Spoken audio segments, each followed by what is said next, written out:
Well, welcome back, everybody. I am Dan Roberts, your host. So, how do you unpack the playbook and superpowers, and that is plural, by the way, of someone like Larry Quinlan, a Hall of Fame CIO who is recognized as one of the most successful leaders ever in our profession? Larry, as you know, is someone who oversaw over 10,000 IT professionals across 175 countries for Deloitte, which is a powerhouse $45 billion professional services firm consisting of 330,000 professionals. And if that weren't enough, Larry also drove significant revenue as a lead client partner for several of Deloitte's large clients. So how do you unpack the playbook of someone like Larry? Well, you do it by inviting 9 special people who know him intimately well to ask questions that will tease out his secret sauce. So Larry, I wish you a warm welcome and want you to know that these 9 individuals were ecstatic, like they were giddy about being part of this. So welcome to the show. Thank you. It's really an honor to be here, and I'm looking forward to it. Fantastic. Well, let's jump in. We've got a lot of ground to cover, and we've got a real wide range of people from your universe, different circles who we're going to tee up. So let's listen to the first question, and we'll let you take it from there. It's an honor to have Larry join the ServiceNow board. He's a global powerhouse. His industry knowledge and depth of experience has added so much to our board of directors, including how we think about the future at ServiceNow. Larry, could you share your perspective on the future of digital transformation and how companies should be investing in a tech-to-compete world? Well, it's actually an honor to get a question from Bill McDermott, the CEO at ServiceNow, and I am privileged to serve on the ServiceNow board. I knew Bill back from his SAP days and followed his career, and he is an outstanding leader, charismatic gentleman, and just really, really thrilled to have the opportunity to work with him. You know, Bill asked the question about digital transformation, and in a world beset by pandemics and inflation and war, there is one thing that just doesn't slow down, and that's digital transformation. It seems that in times of stress, we need digital transformation more. In times of full employment, lower employment, we need digital transformation because there is this recognition that organizations must transform themselves in order to survive. And in the old days, there were lots of things, process reengineering, et cetera, and those things still matter very much because transformation doesn't occur in a vacuum. But it is now undeniably true that across the spectrum, with all kinds of organizations and enterprises, digital's making a difference, and the transformation of all of these processes has a digital underpinning. So the future of digital transformation, to me, is incredibly bright. Yeah, great perspectives, Larry. And Bill, we really appreciate you. I know you're jetting all around the world and have a lot coming at you. And ServiceNow is certainly at the heart of digital transformation. And Larry, you being the board is pretty incredible. In fact, I should have mentioned in the introduction, you've pivoted. You are like that top athlete who went out on top. You retired from Deloitte and you kind of blank. And how many boards are you on now, Larry? I'm on 2 public boards and a few private boards, some private equity portfolio boards. So it's been a busy transition. To be fair, I agonized over the choice to retire and to retire a few years early from Deloitte. It's been an incredible organization to be a part of, but I'm learning a lot. I'm privileged to be able to sit at the table and see just the most incredibly talented people at work. So I pivoted from a career at Deloitte, which I think has a knack of hiring the most incredible people, to a series of boards where I see governance in action and I see incredible management teams at work. And Bill McDermott at ServiceNow is one of the consummate professionals and one of the most amazing people. Yeah, yeah. Well, good luck with those boards, Larry. And in fact, our next mystery question comes from someone that you have served with in one of your nonprofit boards. So let's listen to her question. Larry, congratulations for this tribute to you on Tech Whispers. I have known you as being somebody who is quintessentially unflappable. In moments of high stress, high pressure, you are just cool as a cucumber. You make good decisions all the time. What advice do you have for colleagues at a time right now that we're in of great economic uncertainty and volatility in managing through change and what could be a sustained economic downturn, particularly given that so many leaders have not necessarily been through this kind of economic turmoil? Having served on the board, the Empower board with Bertina, the CEO, has been one of the highlights of my career. I just think the mission of Empower is incredible, right? To provide technology skills to the underserved and to veterans is just way cool.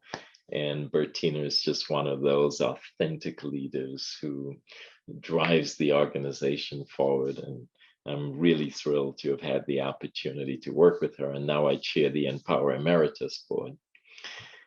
In terms of advice in times of stress, there are a few things that come to mind for me.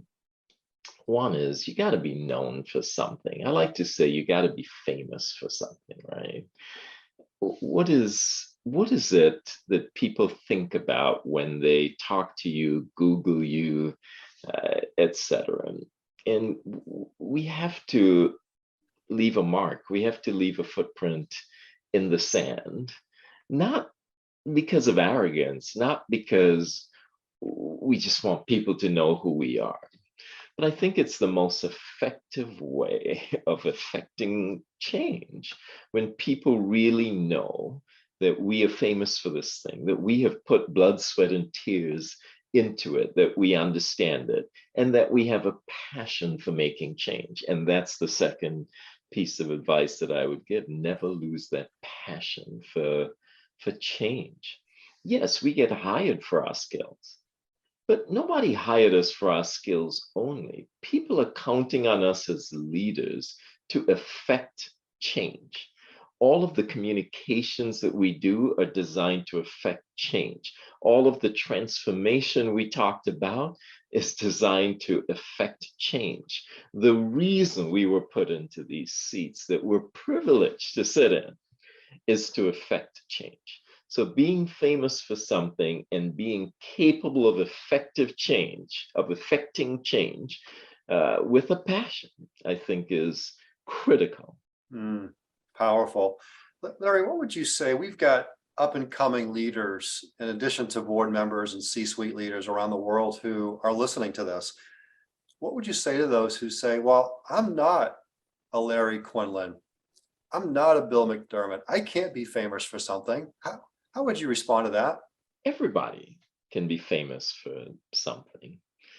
Everybody should be famous for something. I have the opportunity to be famous for large-scale enterprise technology leadership, but I also developed a real passion for people. I really deeply believe that people matter. But in whatever sphere you're in, you can be famous for something. If you're a PMO manager, are you famous for executing projects on time?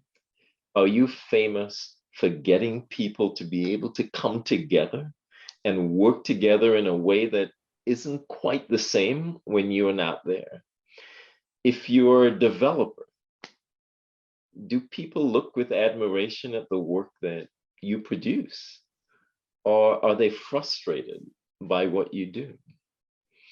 It doesn't really matter whatever you're doing, you can be famous for something with your skill set, with your attitude, with your passions, your ability to communicate and affect change. You don't have to build the Empire State Building. Yeah. You can write an app and still be famous for something. That's inspiring. Yeah, that's inspiring. And that doesn't let anybody off the hook, Larry, which I love. We're helping people in a significant way. And Bertina Ciccarelli, really appreciate you, as Larry said, and Empower and the great work you're doing there. Larry, the next few questions, or our mystery questioners, are going to help unpack your leadership superpowers, your ability to create healthy tension, how you provoke leaders to think more deeply, and your intentional focus on developing the human side of the IT equation. So let's listen into the first one and let us know who this gentleman is and tackle his meaty question. Dan, good seeing you. It's so great to work with you over the number of years, both as a partner and a friend. And I really appreciate an opportunity to pay a tribute with a question to Larry Quinlan, whom I think so very well about. So Larry, you've often used the word tension within an organization. And many times you say it's healthy to have tension within an organization. Why do you believe that is good? So that sounds like Doug Ash, a really good friend. I saw Doug recently, actually, and had the good fortune to serve with Doug at Deloitte, a true gentleman, beautiful family. We actually celebrated his retirement a few weeks ago in Miami. His second retirement that he'll remind us. The only reason he came out of his first retirement was because of you. So, and hosted him on the boat recently. So, tension in the organization is an interesting topic. Tension's required because we are better when we incorporate the perspectives of others. And when perspectives differ, tension occurs. We should seek to have that creative tension without the divisiveness that pervades our society today. When I was younger and way cockier, I believed that the role of everyone else was to agree with me and do what I say. And how wrong I was, right? Like how really wrong. Because it turned out that as different people with different perspectives, skill sets, and expertise weighed in, that the sum of all of these parts was fantastic. That people actually made the work product better. And the compromises really weren't deficiencies.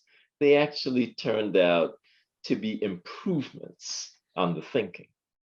Now, there are times in that process when you or I should reject something because it really takes away from the core or eliminates the value. So compromise is not a slippery slope to the bottom. Compromise stops, negotiation occurs. But the net result is absolutely better when we have this tension. Now, some leaders like to put destructive tension in, make people fight for their lives, undermine each other. That's not what I'm talking about. I'm talking about collaborative tension, where people with different skill sets have the audacity to say no to their leader. This doesn't work that way, or I don't agree with that. And there's no intimidation simply because I'm the boss or you're the boss. We work together, we hash it out. Now, as a leader, I do insist that once we've all hashed it out and we've come to a conclusion, we are all now going to execute. Not each person holding on to their original thesis. And that includes me. Even though I came to the table with a particular point of view, it is now informed by other perspectives. And that new approach is what we're all going to go execute flawlessly. Yeah, I like that, Larry. So the healthy, creative, collaborative tension.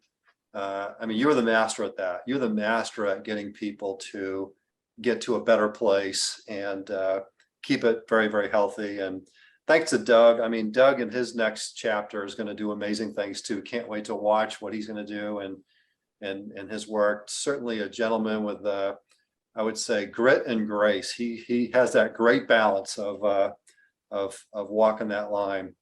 We're going to pull in another one of your former colleagues, Larry. So let's listen in here to another great question for another incredible gentleman. Larry, what an awesome person to have on Dan's show. One of the things that amazes me about you is how you, in your unique way, you come across so easygoing with this beautiful West Indian accent. And in your unique way, you challenge your leaders, you provoke them to think a little bit differently about a subject. Even though you may know the answer, you want to make sure that there's the right dialogue in the room so that you and the team get to the right answer. How did you develop that style? That is Mr. Buckham White. Really? That does not sound like Michael. Great question, Michael. And of course, Michael, you were very encouraging to him both at Deloitte and also, as the chairperson of ITSMF, or the IT Senior Management Forum, which we'll talk about here in a few minutes. He's doing a phenomenal job.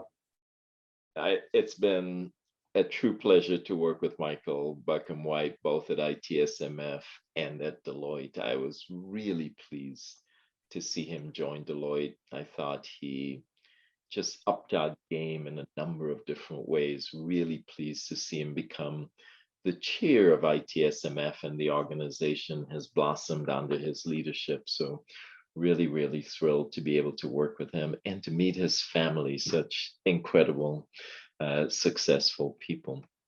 I saw him at the ITSMF dinner a few months ago. That was really cool.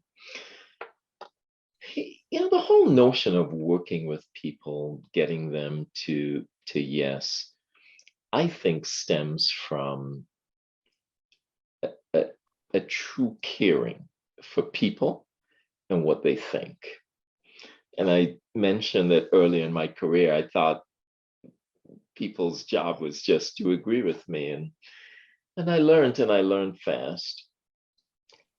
I do care what people think.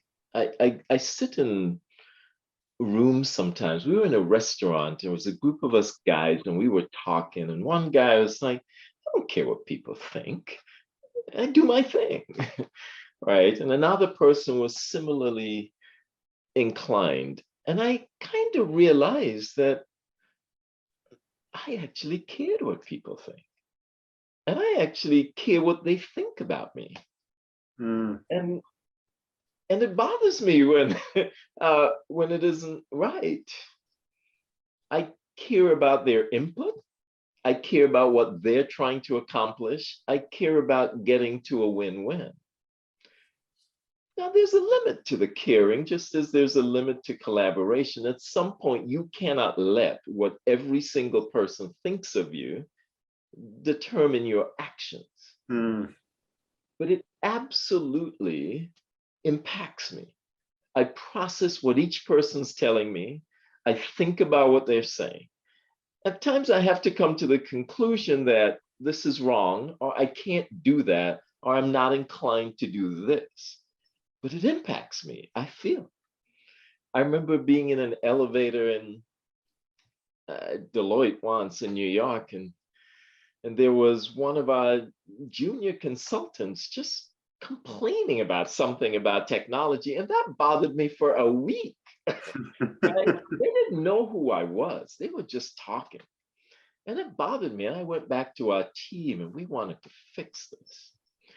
And I've always felt that when I lose that passion, when it doesn't bother me anymore, when I don't care what people think, when, the fact that my customers are kind of upset, who cares? What do they know?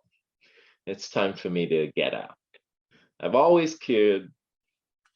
Failure puts a knot in the pit of my stomach. I care what people think. And I think that's what drives my desire to want to bring the crowd together and to take us forward. I Yeah. also deeply believe that part of the job of a leader is to help the group get to places that the group initially didn't think they could go. It doesn't mean that every single time it is my job as leader to point the destination. Sometimes it is. But sometimes my job is just to create the kind of environment where people will actually figure out themselves this new Mount Everest that we want to climb. And it is by creating that kind of environment that allows that creativity to thrive that we can get there.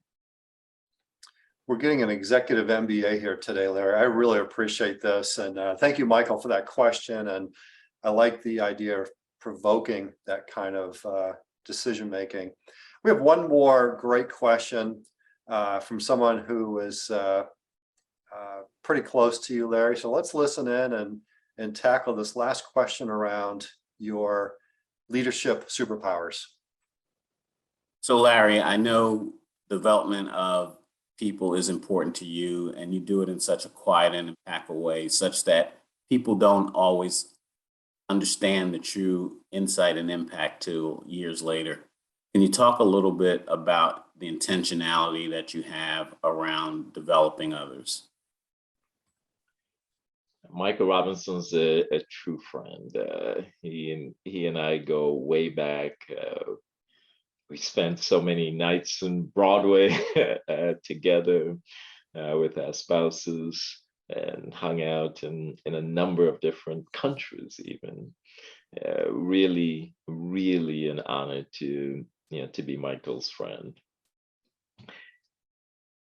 Leadership development, people development, all of it, I think is our job. And not only is it our job, it's got to define the core of who we are. If I succeed and no one else does, it's really a hollow victory. If everywhere I leave, the place falls apart, then how good was I really if I never laid the foundation for future success? So I view it as a responsibility, not just something that I should be lauded for doing. It's my job, and I feel deeply that it's my job. Now, how you go about doing it, that's a different story. I actually believe that different people require different approaches. So I don't have any master class, and this is exactly how you do it. In fact, I remember talking to one of our leaders, and that person said, look, this is who I am. This is me. This is what you get. And my response in thinking about it was, I think we really ought to think more about what people need from us than just this is me and this is what you get. And what I've found over the years is people are people, they're human. Each one requires something different to be inspired. Each person requires a different approach to inspire followership. Each person requires different attention for them to feel and understand that you care. Some want to spend more time. Some want to spend less time. Some want you to zero in on the problems. Some want you to linger on the praise. Lots of different ways. Of course, you've got to be true to yourself in many ways. You can't just have no idea how you're going to react under any circumstances. But for me, the North Star was, what do people need from me? And in return, what I got from people was incredible loyalty, unbelievable creativity. And I can honestly say that I can point to dozens and dozens of people who genuinely had my back in every role that I was in, because I believe they genuinely felt that I had their back. You've always talked about your people and those kind of ways with me, Larry, and you never saw it as a 10,000 person organization. You always talked about it as an organization of individuals making up your amazing team, which you built the dream team there. It was pretty special. Great team, and truly enjoyed serving with them. Larry, next question is going to help us tease out more of your leadership through one of your hobbies. You know, you've got some interesting hobbies, and let's listen in and let's tease this one out as well. Larry, everyone recognizes you as an incredibly accomplished IT executive. Some of us know that you are also quite an accomplished scuba diver. My sense is that to be an excellent scuba diver, you've got to have the ability to stay calm, have a great awareness of your surroundings, and be an excellent planner. Tell us, what are the things that you learned from scuba diving that contribute to your success as a CIO? And are there other things that make one such an exceptional diver? That is our good friend Art Hopkins from Russell Reynolds. You're right. Okay, I got that one.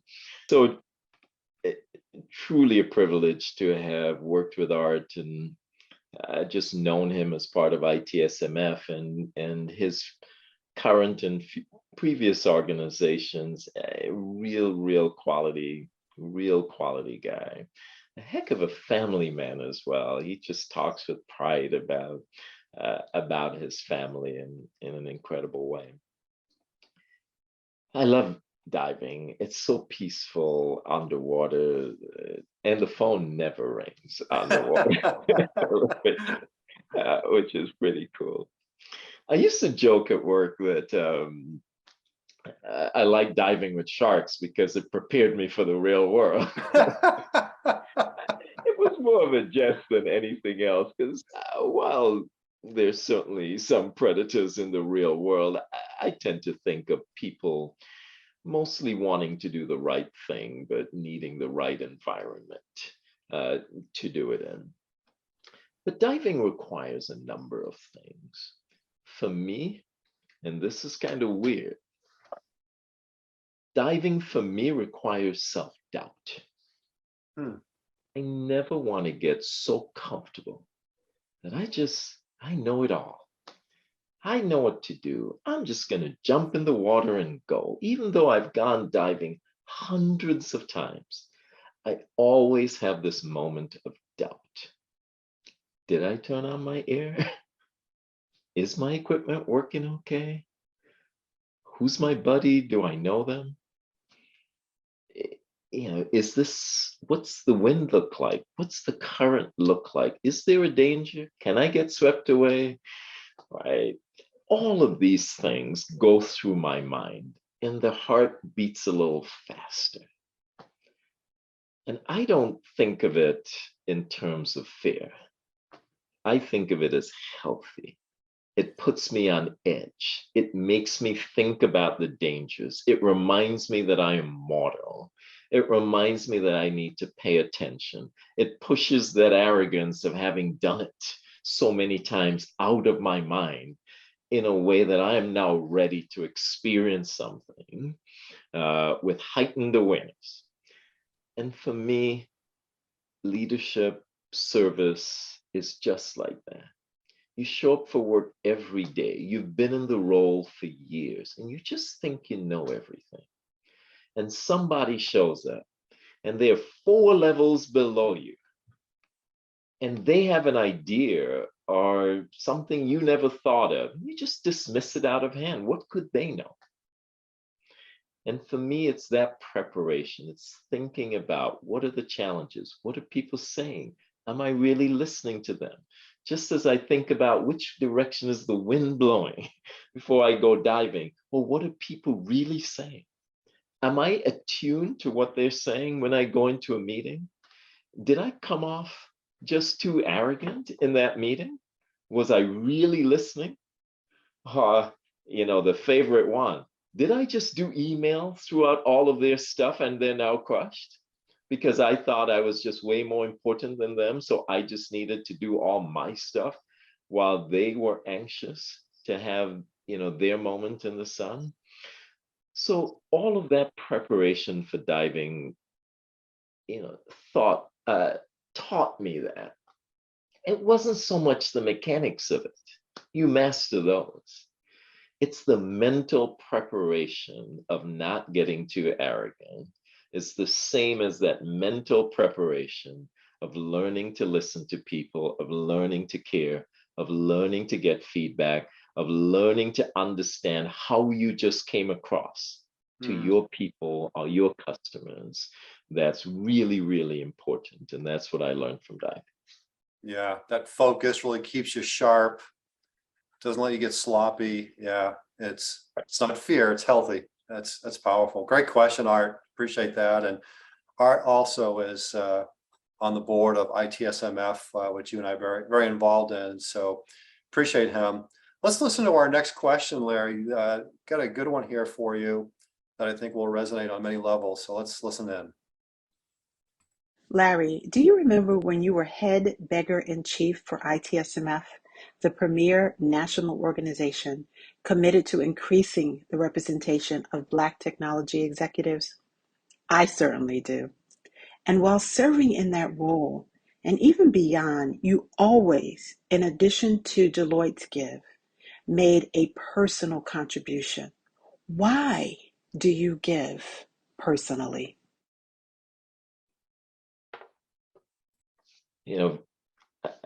Probably the best way of describing Viola is to say, I love Viola. Yeah.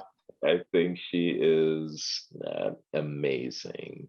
Really, really took our ITSMF organization and put it on the map, but always did it without self-aggrandizement. It was always the organization first, its members first, its constituents first. Everything was for our good. And that's an amazing lesson that I learned from her. I give back because I care. It comes back to that. I care about people. I care about our leaders. And that's why I introduced them to ITSMF. I care about the organization itself because I care about its mission, which is why we provided funding and time. I served on the board. I don't like raising money. No. When people ask me to raise money, I'm more likely to write a check than to go ask my friends to write checks. I'm just not good at it. And yet here I was, leading the fundraising committee for ITSMF, standing on stage, calling people, asking them to do the one thing that I don't like doing. And it's because I care about the organization, I care about the mission, I care about the people in the organization. There's so many amazing people who have become such fantastic friends and who I really want to be like when I grow up.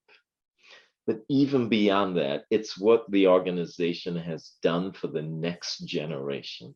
Yeah. I just look back to Deloitte and I look at the members of ITSMF in our Deloitte team, and I see the number of promotions that they got. And I know they're having these conversations in ITSMF with the people who mentor them, safe spaces where they can talk to people. And that helps build their confidence, allows them to perform at the level they already know how to perform, but perhaps had too much doubt. That's the power of ITSMF. It makes you care. And that's why I wanted to be involved. Yeah. We all love Viola Thompson, and she's probably the only person in the world that could get you to become the head of fundraising.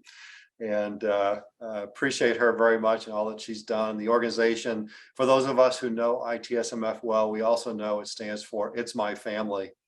And you don't want to participate if you don't like hugs, because it's a real family. And That is true. yeah.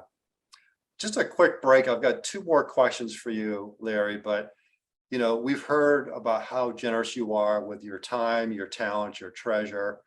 You do so much to help others in our profession. You do a lot to help kids. You keep a lot of this very quiet, but there's some of us that really know and appreciate that. And, in a small way, we're trying to help the next generation as well through our TechLX leadership program and giving away $125,000 donating in scholarships to STEM organizations, nonprofit organizations. And we do that, Larry, by giving you, our guest, the ability to gift a scholarship to one of the organizations that you collaborate with. So anybody come to mind that you'd like to gift the scholarship to? Absolutely. I chair the technology committee of United Way of Miami-Dade, and there is a technology leader. She's a minority female in a traditionally majority male world. She leads technology.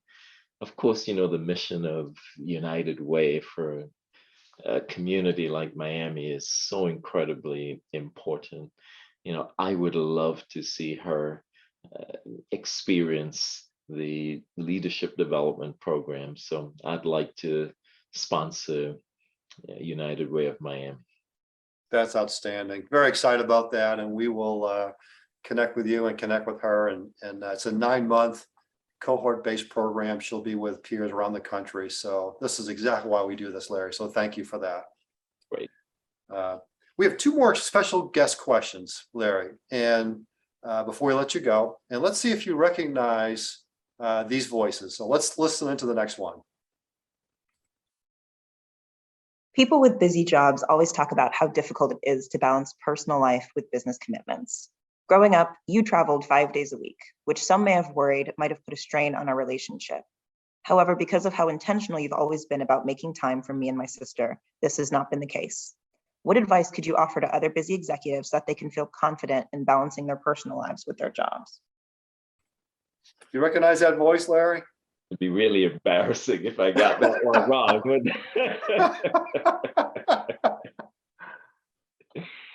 Lisa's, Kia and Lisa are my two daughters, and I'm just so incredibly proud of them.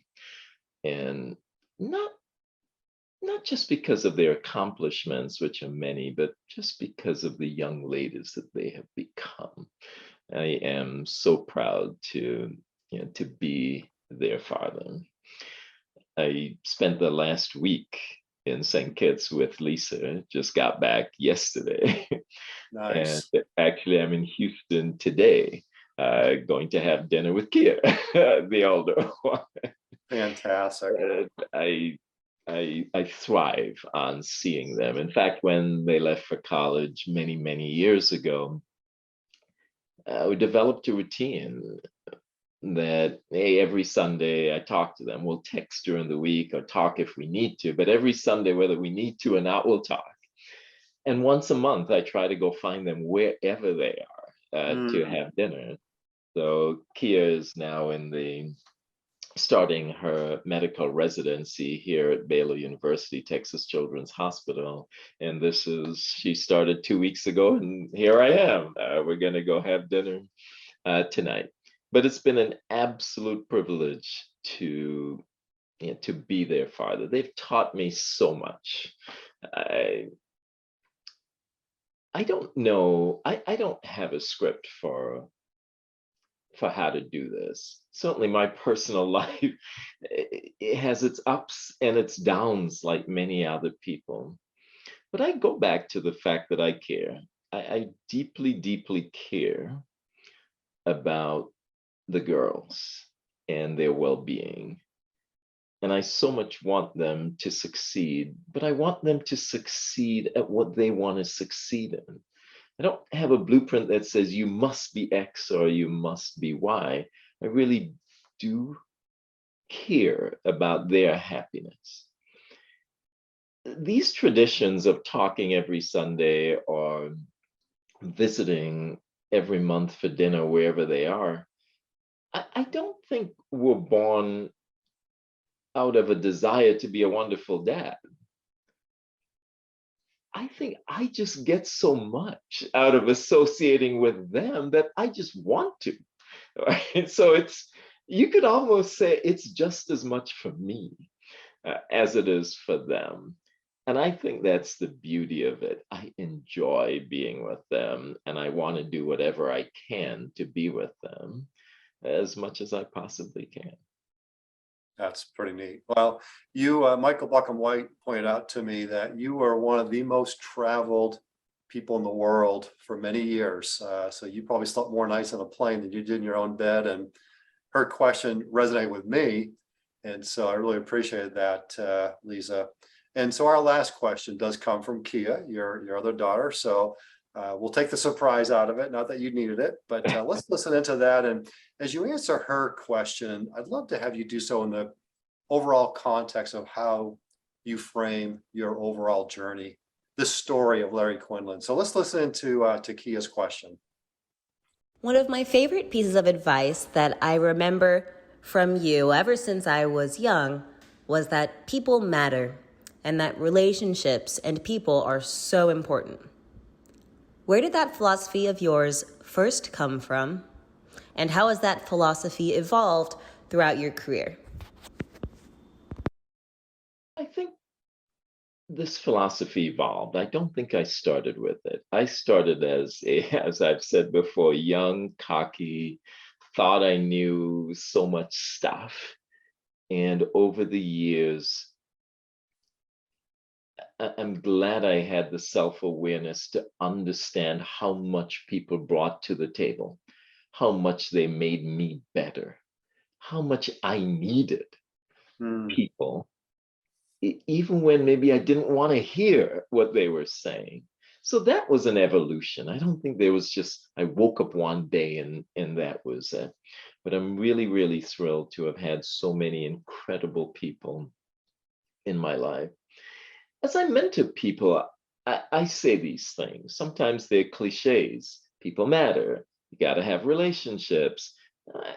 I know it's the right thing to say. But this transition from my operating role at Deloitte to serving on a number of boards has provided this deep personal understanding of what these cliches really mean. Every single board that I sit on, someone helped me get on it. I can give you the name of the person. They didn't have to. In every single case, they didn't have to. One of the board members at ServiceNow intervened to ensure that I was aware of the opportunity. I had known Bill from his days at SAP. I serve on another public board, Jones Lang LaSalle, JLL. And it was a relationship that put me into the position to interview for that board. For every private equity portfolio company board I'm on, every single one, it is a relationship. And just step back for a moment and think about my bio. Global Chief Information Officer of a 50 billion, 100+ country enterprise with an iconic name. Yeah, I'm sure without a good bio, I'd be disqualified from a number of opportunities, but it was the relationships that got my bio read. So now I stand or sit in front of everyone saying, now I truly understand this notion of people matter, relationships matter. But what I would say the most powerful thing about a relationship is when you invest in it with no thought of getting a return. Some of the people who intervened on my behalf in my operating role and in my transition to boards, the interactions we had where I may have done something for them or with them could have been years in the past, right? To me, it's just about seeking the company of people because others' perspectives make you better. Seeking relationships, because the relationships in and of themselves make me a more rounded and better person. The fact that they turn around and actually help me is just gravy. It's not the point. Right. The relationship is the point, not the benefit of the relationship. The person is important, not the fact that they can do something for you in the future. It's the person themselves that's important. Yeah. Your good friend and colleague, Michael Smith, was on the show recently, and he talked about finding the joy in the work, finding the joy in these relationships. And you obviously get great joy from investing in people, developing people, growing people. Larry, this time has flown. I wish we had more time for the podcast, but good news is we're going to spend some more time. And next week, we're going to publish your blog on CIO.com on CIO Whispers. And we're going to talk about some other interesting topics around your perspectives and ideas on how to climb the ladder. Your thoughts on how do you anticipate and look around the corner, see around the corner what's happening. And one of my favorite Larryisms is have courage, break some eggs. And we're going to talk about what you mean by those things. So Larry, thanks so much. I think our 9 mystery, now no longer mystery questioners. And thank you for being such a good sport with that. Thank you. It's been a true pleasure. I've enjoyed it. Excellent. We'll see you all next time.